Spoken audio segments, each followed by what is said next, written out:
He picked up the little box my 7-year-old wrapped herself, shook it like it owed him money, and said, "Cheap, worthless trash." My daughter was still smiling when he said it.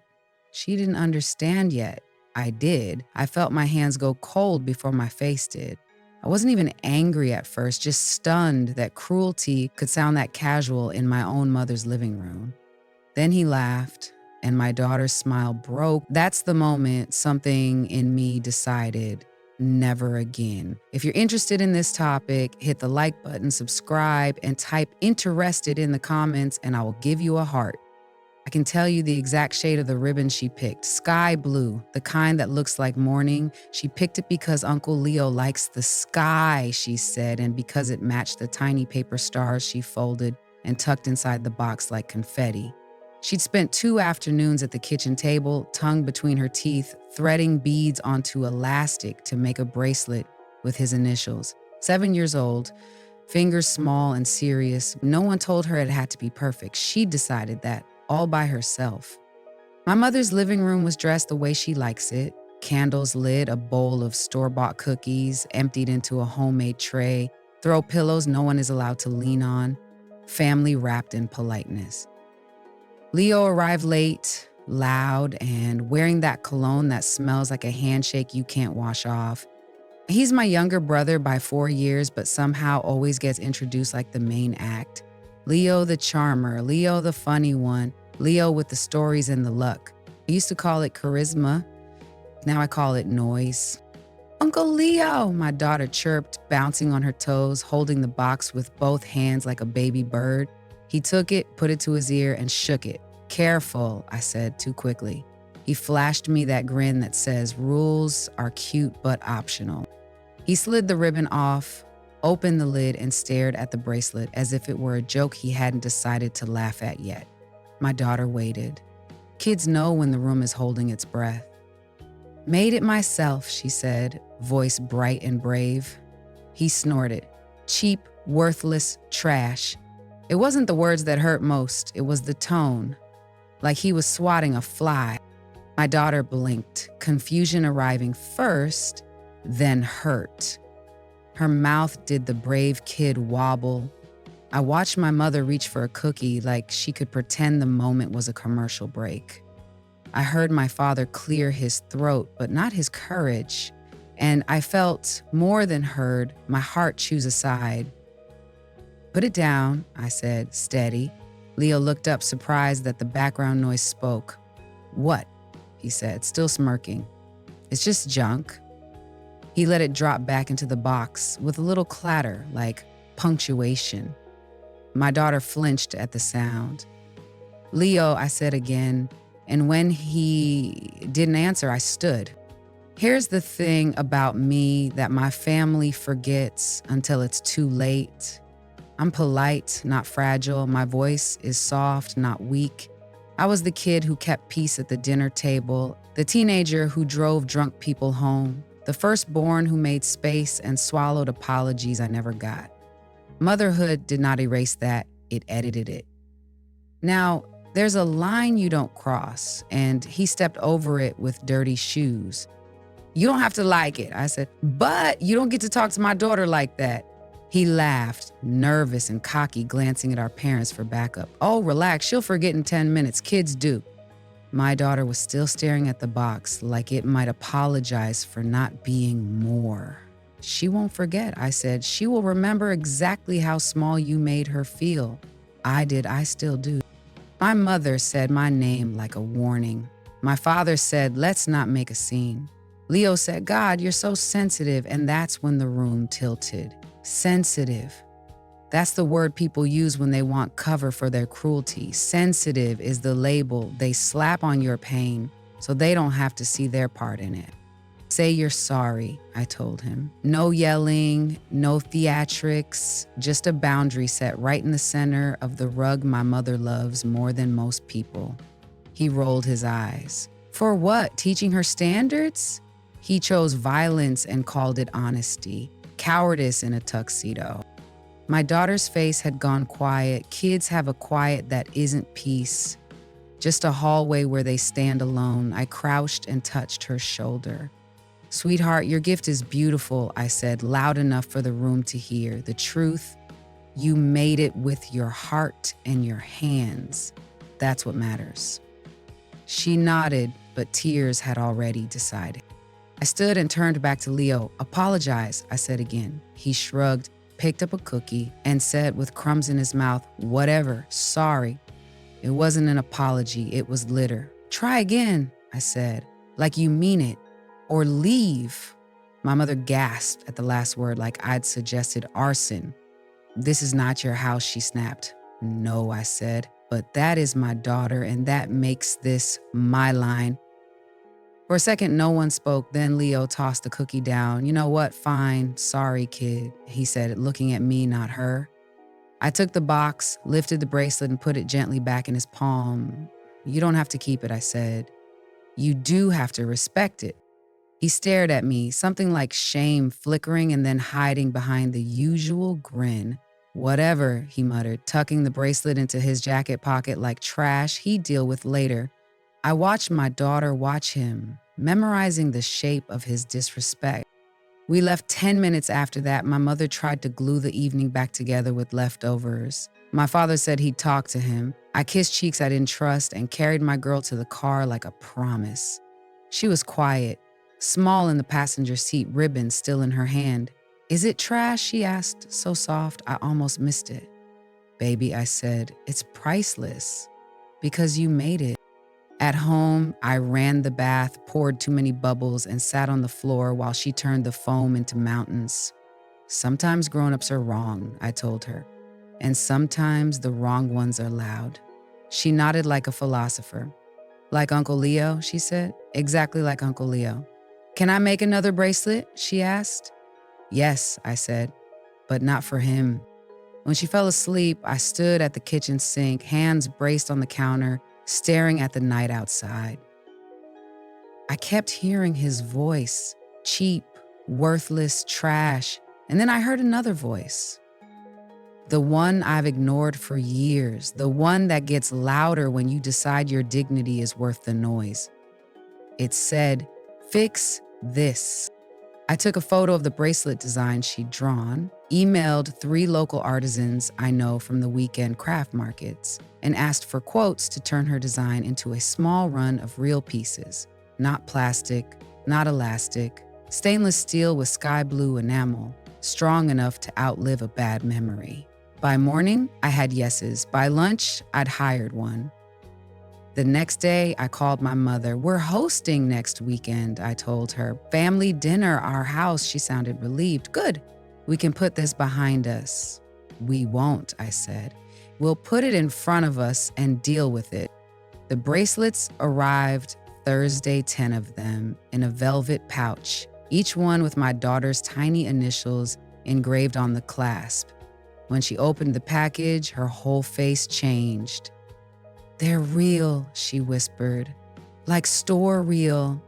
No, I said, kneeling to her height. Like you real.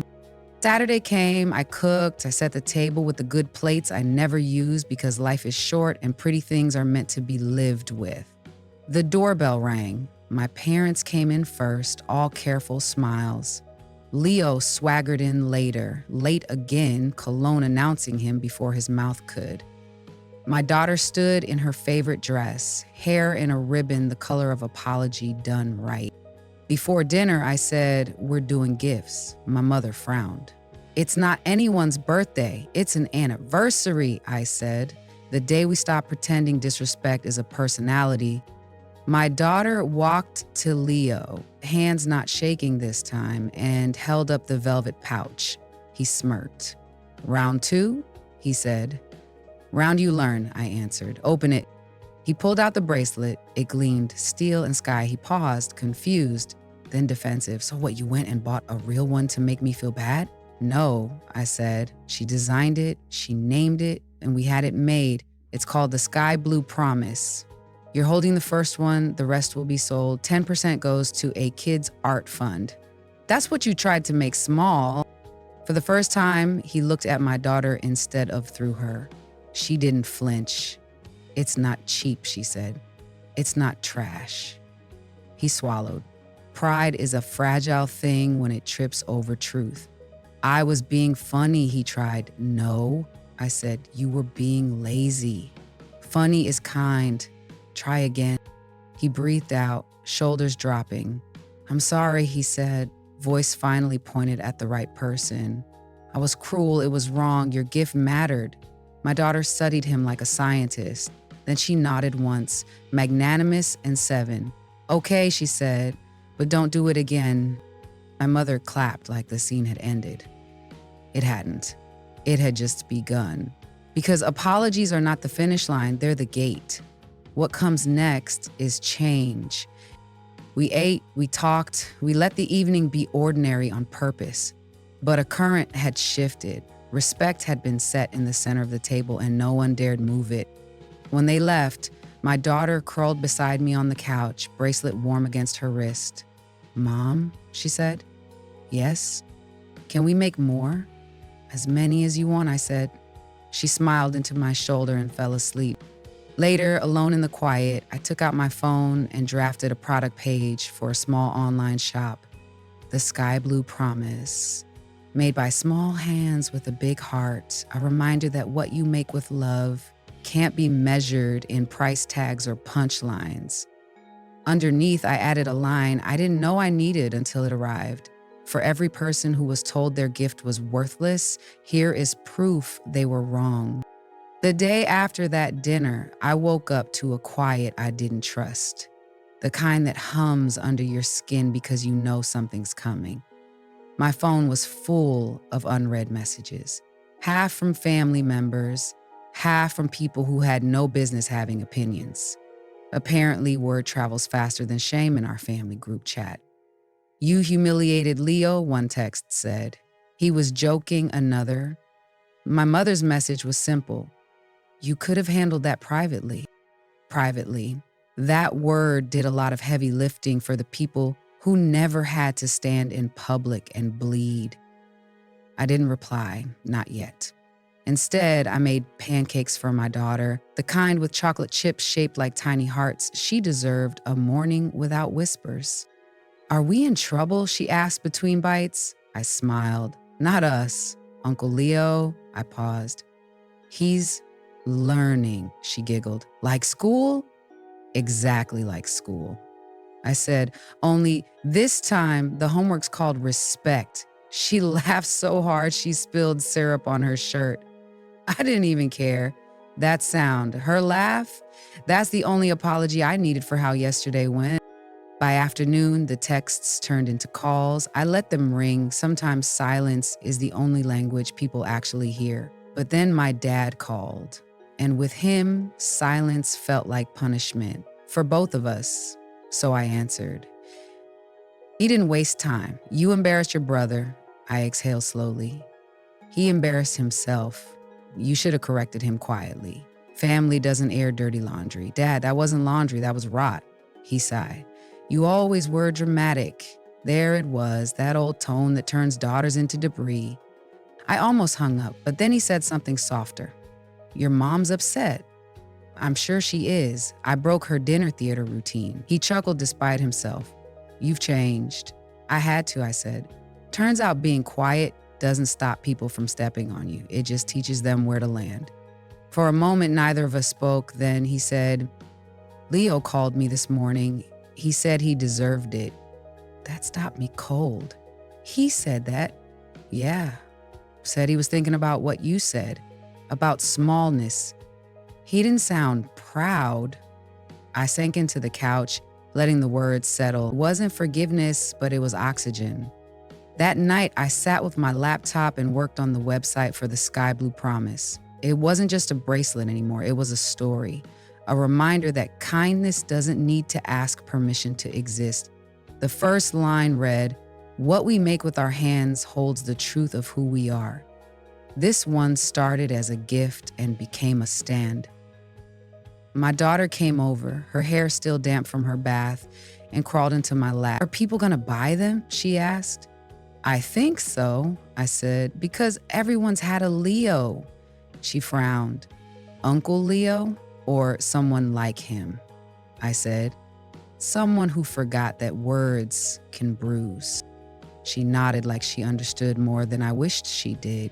Then we should make lots. The following week, I started receiving orders.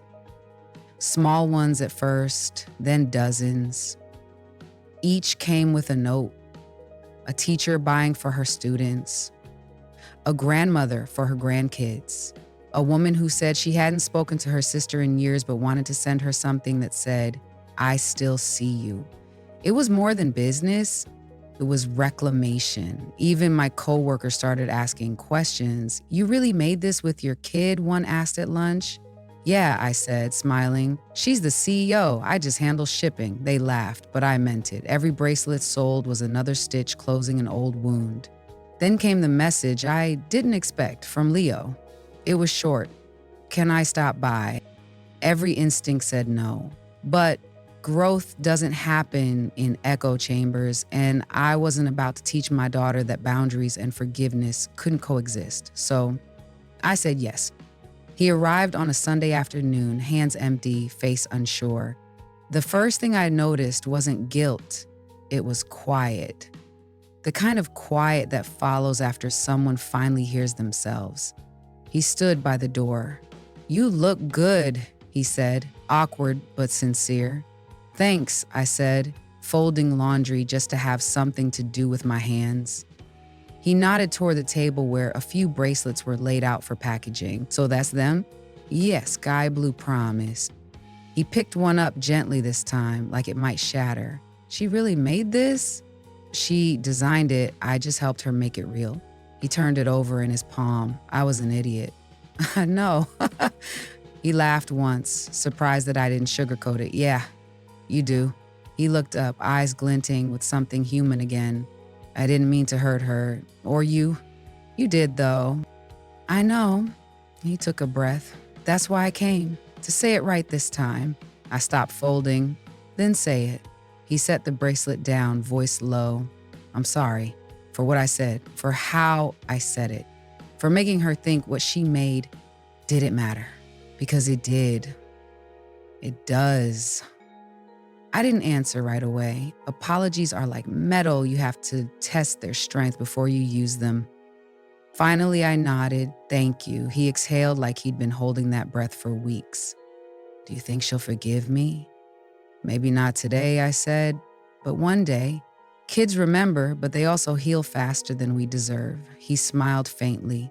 "Then I'll wait." When he left, my daughter peeked out from the hallway. "Was that Uncle Leo?" "Yeah," I said. "He came to apologize." "Did he mean it?"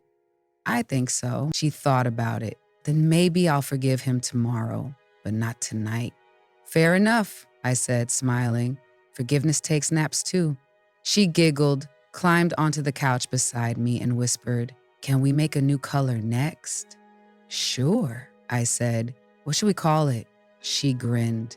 "Golden boundaries," I laughed. The kind of laugh that comes from somewhere deep, the kind that cleans the air around you. Because that's exactly what we were building now, boundaries that glowed, strength that smiled. And in that moment, I realized the story that started with cruelty had turned into a legacy, not just for her, but for me too. By the time Monday rolled around, the air in our house felt lighter, like someone had finally opened a window that had been sealed shut for years. My daughter hummed as she brushed her teeth, and I caught myself smiling for no reason. Healing has a sound, and sometimes it's as small as a 7-year-old singing off key at 7 a.m. But peace never travels alone. By mid-afternoon, my mother called again. I didn't answer the first time, or the second. On the third try, I picked up, not because I wanted to talk, but because avoiding her forever would just make her show up at my door. She didn't waste time. I heard Leo came by. "Word travels fast," I said. She sighed, the kind of sigh that comes with a lifetime membership to denial. He said he apologized. He did, and I accepted it. A pause. Then she said the line she's rehearsed my whole life. "Good, now we can put this behind us." I laughed, not mockingly, just tired. "Mom, that's the thing. You always want to put things behind us, but never look at them. What's there to look at? It's family. We move on." Family doesn't mean free passes, I said. Sometimes it just means the people who got the first opportunity to hurt you. She went quiet. I could almost hear her blinking. That's a terrible thing to say. It's a true thing to say, I corrected softly. And sometimes truth sounds terrible because no one ever said it before. Another long silence. Then she muttered, "You've changed."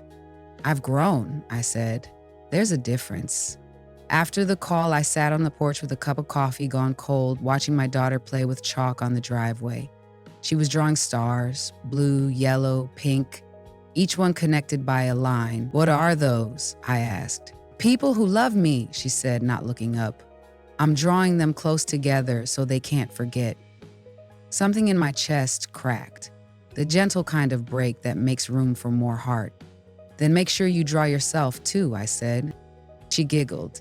"I did. I'm the big yellow one." I nodded. "Good. Always make yourself the big one."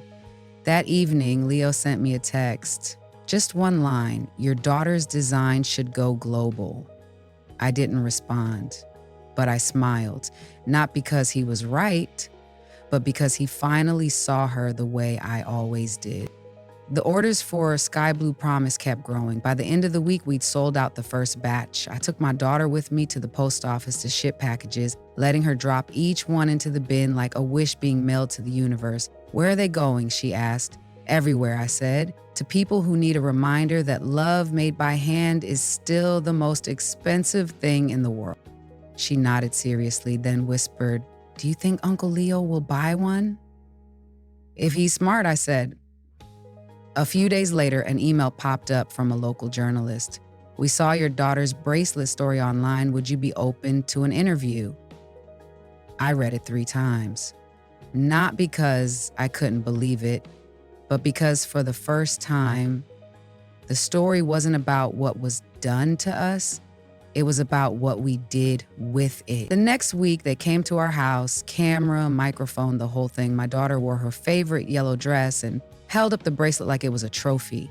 "I made this," she said proudly. "It's called Sky Blue Promise. It means you can't break people with mean words." When they asked me what inspired it, I didn't mention Leo. Not once. "It started with hurt," I said, "but it became a reminder that we don't get to choose what breaks us, but we can choose what we build after." When the story aired, the comments came flooding in. Strangers wrote things like, "I wish I'd had a mom like you," and "This made me cry, thank you." I didn't feel proud.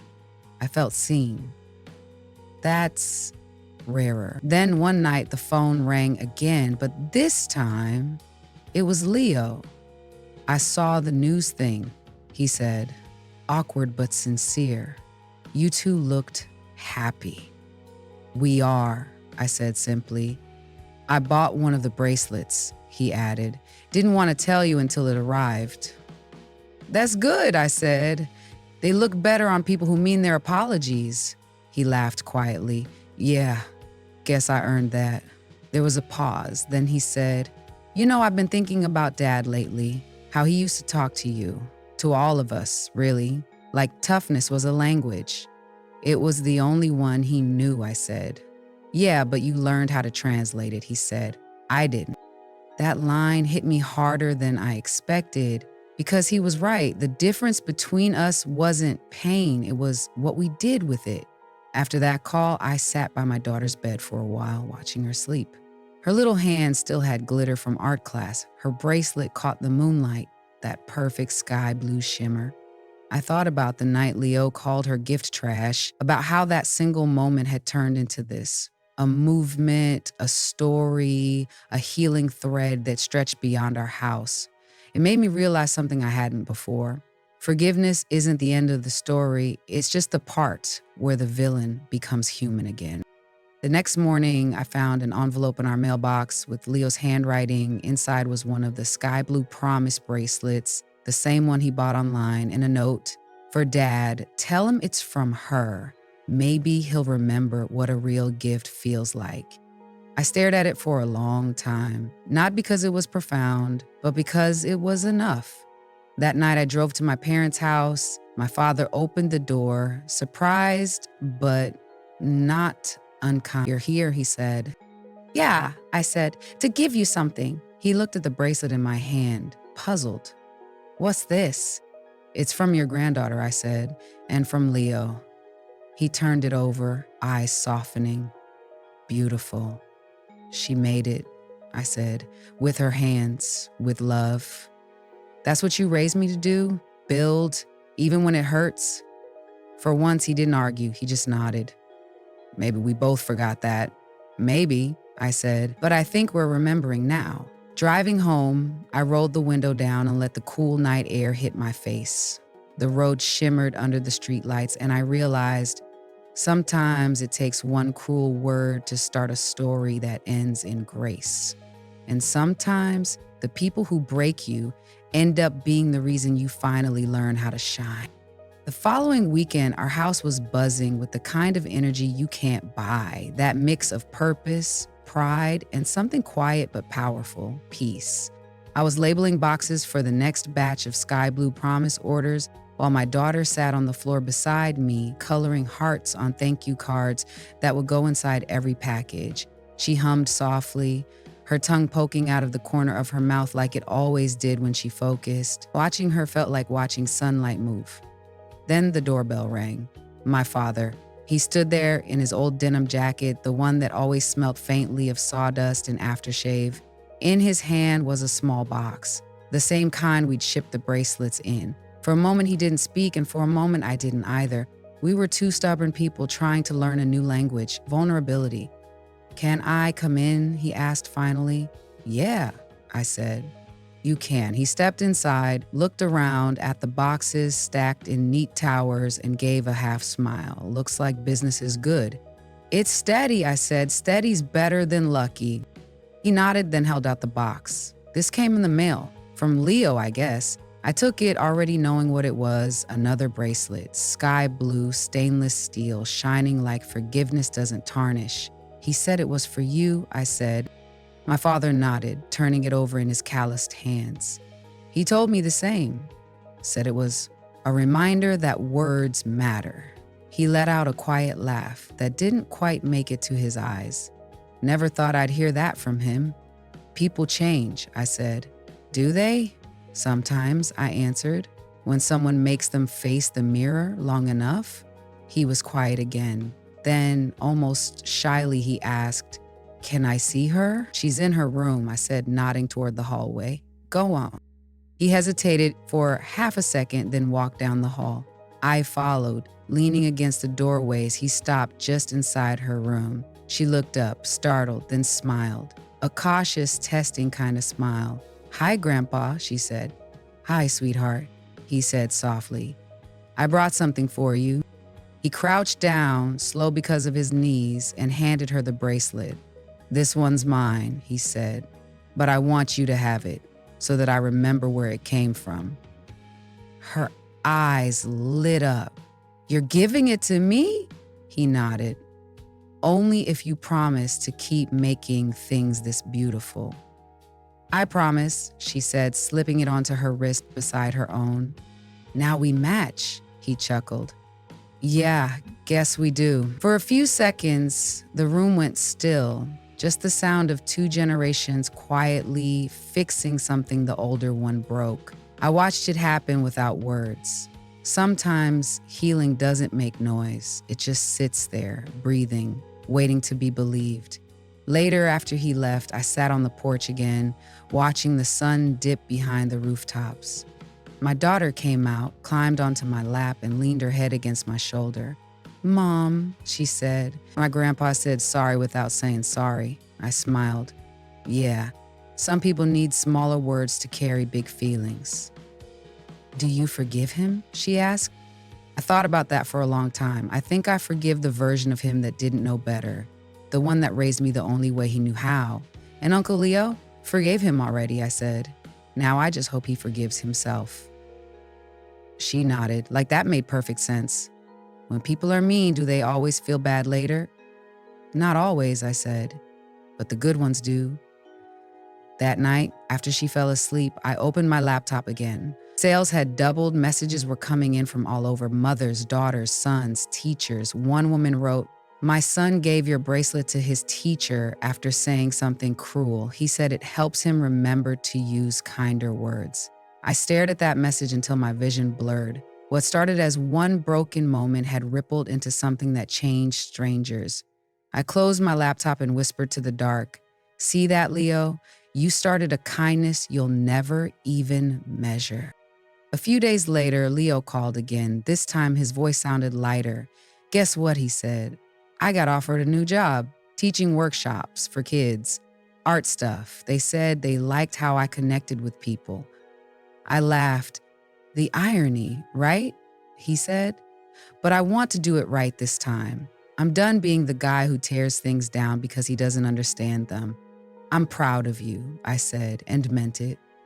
"Do you think your daughter would ever want to help with one of the workshops? Teach the kids how to make bracelets?" I smiled. "You'd have to ask her yourself, but I think she'd love that." The next weekend, we visited his new studio. Bright, colorful, messy in the best way. My daughter's eyes went wide at the sight of all the paints and tools. "This is where you work now?" she asked. "Yep," Leo said, smiling. "Want to help me teach?" She nodded. Already reaching for the beads, I stood in the doorway, watching them, my brother guiding her hands, both of them laughing. It was strange, seeing the same hands that once dropped her gift, now helping her make another. But maybe that's what growth really is, not forgetting what you broke, but learning how to build differently next time. On the drive home, my daughter clutched a new bracelet she'd made, gold and green this time. "It's called the Forgive line," she said proudly, "because everyone has one." I asked him, "What does it mean?" "It means you don't have to forget what happened," she said, looking out the window. "You just have to stop letting it hurt all the time." I looked at her and realized she'd already learned what took me 30 years to understand, that forgiveness doesn't erase the past, it redeems it. And sometimes the best revenge isn't proving people wrong, it's proving yourself whole. Didn't realize how much had changed until I caught myself setting 2 extra plates at dinner one Friday evening, one for Leo, one for Dad. A year ago, that would have felt impossible. Now it felt natural. My daughter was in charge of dessert, proudly announcing she'd made peace cupcakes. Half vanilla, half chocolate, swirled together so no flavor had to win. She said it like a joke, but honestly, she understood more about balance than most adults I know. The doorbell rang right as the timer beeped. I wiped my hands on a towel and opened the door. Leo stood there with a bottle of sparkling juice and a smile that didn't need to hide behind words anymore. My father came next, carrying a small plant. "For your table," he said awkwardly. "Something alive to, grow with?" "That's poetic," I teased gently. He shrugged. "Your mother helped me pick it. She'll be here. She wanted to," he said, "but she said she'd rather we practice behaving first." We both laughed. A real one, not the polite kind we used to share at family dinners where truth wasn't invited. Dinner was easy. We talked about normal things, work, traffic, my daughter's art show at school. Leo helped her hang her newest creation on the fridge, a drawing of 3 bracelets linked together, each labeled with a name: Mom, Uncle Leo, Grandpa. "Where's Grandma?" my father asked gently. "She's the cloud," my daughter said. "She floats over us so we behave." We all laughed, but I caught the way my father's shoulders softened when she said it. Midway through dessert, Leo raised his glass of juice. "To starting over," he said. I lifted mine. "To learning better," Dad added. "To knowing when to listen." My daughter grinned. "And to peace cupcakes." We all clinked glasses, and for the first time, it didn't feel forced. After dinner, while my daughter showed Leo her bead collection, my dad joined me on the porch. The night was cool, calm. He sat beside me, elbows on his knees, staring out at the yard. He said, "I used to think strength meant being unbending. Turns out, it just means not breaking when you bend." I nodded. "You taught me that, even if not the way you meant to." He smiled faintly. "Guess we both had to learn the hard way." "You ever regret how you raised us?" I asked quietly. "Every day," he said. "But regret's useless if it doesn't build something new." He turned to me. You built something, kid. Out of hurt, out of stubbornness, out of love, and you did it without turning bitter. That's what I'm proud of. I looked at him, really looked, the wrinkles, the wear, the man who'd spent years leading with pride because it was easier than admitting fear. I'm proud of you too, I said. You showed up. That's more than most people do. He nodded, eyes glistening. You're a good mom. I had to be, I said softly. I was fixing the version of me you couldn't. He didn't argue, just reached over, squeezed my hand, and whispered, thank you. And just like that, decades of unspoken tension dissolved into the kind of quiet that finally felt safe. Inside, Leo was showing my daughter how to tie a new bracelet design. She called it the Circle Promise. He looked up as we came in. We're thinking of doing a workshop for her school, he said. Kids can make their own bracelets, and part of the money can go to the art department. That's incredible, I said. He smiled. It's your idea, just multiply it. My father chuckled. Looks like your brother finally learned how to use his hands. Leo smirked. And you finally learned to keep them out of things that aren't yours. We all laughed, because this time it wasn't bitterness. It was history healing itself through humor. Later that night, after everyone left, my daughter climbed into my lap. Mom, are we all happy now? She asked. I thought about it. Happiness wasn't the right word. We're whole, I said. And whole feels better than happy. Even Uncle Leo? She asked. Especially Uncle Leo. She nodded, satisfied, and yawned. Good, 'cause I made him promise he'll never say mean things again. I smiled. Did he agree? He said he'd try, she murmured, half asleep. And I said, that's enough. She drifted off in my arms, her tiny bracelet glinting in the soft light, the symbol of everything we rebuilt. The next morning, I got an email notification from the Sky Blue Promise website, a large order, 50 bracelets from a women's shelter. The message attached read, your story reached us. We want each woman here to remember her worth. I stared at the screen, tears filling my eyes. This wasn't just our story anymore. It had become a language other people could speak to. I turned to look at the plant my father brought, small, green, alive, growth in a pod, proof that sometimes love doesn't bloom where it's planted, it blooms where it's repaired. I grabbed my coffee, sat down beside it, and whispered, let's grow then. And for the first time in years, I didn't feel like I was starting over. I felt like I'd finally arrived. The next few months moved like sunlight, steady, warm, quietly transformative. The Sky Blue Promise wasn't just a bracelet anymore. It had become a bridge. A teacher ordered 50 for her students after a bullying incident. A nurse bought 20 for her patients. A dad messaged us saying his teenage son had apologized for the first time in years after giving him one. The little box that once held hurt now carried hope to strangers I'd never meet. In every order, my daughter packed herself. She had a system. She'd line up each bracelet, whisper something, sometimes be kind, sometimes be brave, then tie the ribbon tight. I never asked her what she said to each one. Some things are sacred, even in cardboard boxes. One Saturday, I found her sketching new designs. What's that one called? I asked. She looked up, smiling. This one's Second Chances. It's for people who said sorry and meant it. What about you? Do you ever say something to yourself and go, I'm very much better off than anyone? Like Uncle Leo? She nodded. And Grandpa. And sometimes, me. That made me laugh. You're 7. What could you possibly need a second chance for? She shrugged, serious. Sometimes I forget to listen. Then I remember you said listening makes people feel seen. I stared at her and realized every time I thought I was teaching her, she was teaching me. A few days later, I got an invitation from Leo's art program. He and his students were holding a community showcase. He asked if we'd come. My first instinct was hesitation, old habits, I guess. But my daughter overheard and squealed, we have to go. So we did. The event was held in an old gym converted into a workshop space. Kids of all ages were showing off paintings, sculptures, and handmade crafts. The air smelled like paint, metal, and second chances. Leo spotted us the second we walked in. He waved, wiping his hands on a rag. "You made it!" "Wouldn't miss it," I said. He grinned, pointing toward a display at the back wall. "We saved something special for you." We followed him through the crowd. My daughter gasped before I did. Hanging on the wall was a giant sculpture made entirely of steel and wire, shaped like two interlocking circles. One was sky blue, the other gold.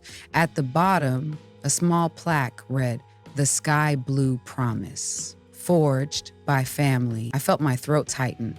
"Leo." He held up a hand. "You started it, I just built the echo." I turned to see my father standing beside him, pride written across every wrinkle on his face. "He welded it himself," he said quietly. "Didn't even ask me for help." Leo smiled. "Didn't need to. I finally learned to build without trying to prove anything." I swallowed hard. "It's beautiful." My daughter, ever direct, tugged Leo's sleeve. "You made metal look soft," she said. He crouched to her level. "You taught me how?" When we got home that night, I tucked her into bed. She was quiet, staring at the ceiling. "Mom," she whispered. "Yeah? Do you think people can change all the way?" I thought about it, brushing her hair back from her forehead. "I think they can try," I said, "and sometimes trying is the biggest change of all." She nodded, half asleep. "Then Uncle Leo's doing good." "He is," I said. "And so are we." A few weeks later, Leo stopped by unexpectedly. He looked nervous, holding an envelope. "It's a grant," he said, handing it to me. "We got funding to expand the workshops. The committee said your bracelet story inspired it. They want us to teach storytelling through art, and I want you to be part of it." I blinked. "Me? Yeah," he said. "You write, you build things too, just with words instead of metal." I laughed softly. "And what would I teach?" He smiled. "How to turn pain into power." "You've got a PhD in that." For once, I didn't argue. I just said, "Okay." The first class we taught together was small. 10 kids, a few parents. I watched as my daughter helped one little boy string beads onto a bracelet. "You can't rush it," she told him. "Every color has to mean something." And just like that, I saw my family, the one I built, the one I forgave, standing in a room full of people who were learning to rebuild too. When class ended, Leo walked over, wiping his hands. "You ever think we'd end up here?" "Not even once," I said, "but I'm glad we did." He nodded. "Me too. I used to think family was just who you're stuck with. Now I think it's who you keep showing up for." I smiled. "That's the best definition I've heard." That night, after everyone left, I sat at one of the workshop tables, the smell of metal and sawdust around me. The sculpture from the showcase had been moved here, standing proud in the corner. I looked at it for a long while before realizing something simple but profound. When people talk about healing, they make it sound clean, like it happens in sunlight with perfect music playing in the background. But the truth, healing is messy. It smells like burnt metal, tastes like salt, sounds like laughter after years of silence. It's ugly before it's beautiful, but it is beautiful. Months later, the Sky Blue Promise became a small charity project. For every bracelet sold, one went to a child in foster care. My daughter handled packaging, Leo managed outreach, and my dad helped deliver them. The day we hit 10,000 donations, we didn't throw a party. We just sat around our kitchen table, hands still dirty from work, laughing about how it all started with one cruel sentence. My daughter lifted her glass of milk. "To mean words turning into kind ones," she said. Leo raised his. "To family that keeps showing up," Dad lifted his too. "And to forgiveness that sticks." I looked at all of them, my daughter, my brother, my father, and felt something I hadn't felt in years. Not relief, not revenge, just peace that had finally found a home. So I raised my glass too and said, to the promise we kept. Because in the end, that's what the sky blue promise really was. A vow that what's broken can still be rebuilt, that words can wound but also heal, and that love, once reforged, shines stronger than steel.